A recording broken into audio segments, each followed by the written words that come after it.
Let sleeping dogs lie to grow and supersize your business.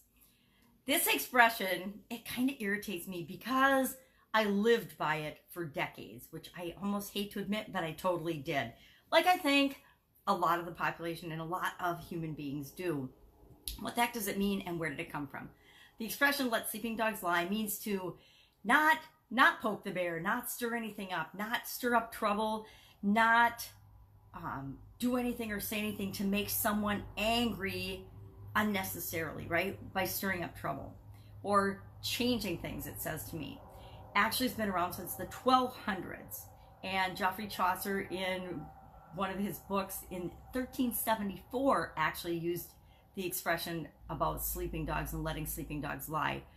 Meaning, if you wake a dog up, you never know what you're going to get. You might get a dog that attacks you because you might startle it or surprise it, or you might get a loving, kind dog. But we always seem to be afraid of, and that's why this expression concerns me, is it assumes bad things are going to happen. It assumes something negative is going to happen. And we never want to assume something negative is going to happen just because we create change or we incorporate different ideas or new ways of thinking. Now, how often have you, I know I'm guilty of this, stayed in a job or a relationship or in a home or in a vehicle or whatever longer than you knew you should have because you were just afraid to change? You didn't know, the devil we know is so much more comfortable and easier to deal with than the unknown, what might happen if we make a change. I think that this expression encourages procrastination. I think it encourages the status quo. It keeps us stuck. And this is, of course, me assuming that we're stuck. If we're not changing and growing, that we're stuck, which is a pretty good assumption. But if we're not changing and growing, if we're just trying to maintain the status quo, guess what? We're not, because everything else around us is changing, so we're deteriorating. So especially in our businesses, this is a scary philosophy or a scary human behavior to adopt in our organizations, because our organizations have to be living, breathing things that are ever changing and ever growing and ever moving toward what it is that we want. Expanding, right? We want to always be expanding and growing and making things better in our organizations and for the people that we serve. So we can't make our decisions based out of, oh, what if, what might happen, what could possibly happen that's bad. It doesn't mean don't be cognizant of that, don't be aware of that, don't take that into consideration and have contingencies in your mind or in your plans for if something bad does happen. It just means move forward anyway, keep going anyway, move in the direction that you want to take your business, move to help more people, move to help the people that you're here to serve, and do it out of courage, not out of, oh my God, if I change something, something bad might happen. Reminds me of the movie Back to the Future. The father in Back to the Future would never do anything or never take a risk because he was so afraid that something might happen.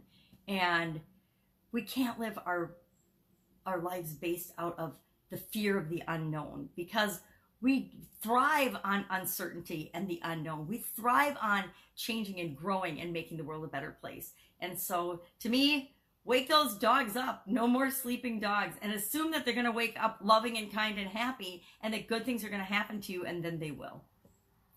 So I would prefer asking and using the philosophy that it's better to ask forgiveness than permission, because that philosophy, instead of letting sleeping dogs lie and staying with the status quo, encourages us to move and take action and disrupt industries and disrupt our own way of thinking and our own way of being and our own way of behaving to continuously grow and move us in the direction that we want to go for both our businesses and our personal lives and ourselves, and just kind of the betterment of the entire world, right?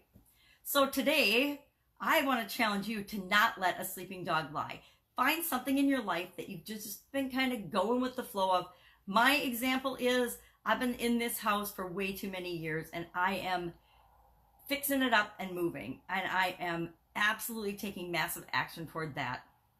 I actually cheated and started a little bit yesterday, but I'm definitely moving full force ahead and in that direction. And that's something, it's one of those things that I have just let sleeping dogs lie. It was a project I didn't want to deal with on a personal level for a lot of different reasons, and I've just let it go and let it go and let it go, and I'm like, oh my God, change is good. It's time for a change. So look for something like that in your business, especially, and in your life, and say, this is the status quo. This is what we've been doing. Is this good enough for us? Is this good enough for the people we serve? And if it's not, take a step in the direction that you want it to go. That's it. Just one little step, and see how much better that makes you feel. Well, make it an awesome day, and I'll, of course, be with you tomorrow. Bye. Take care.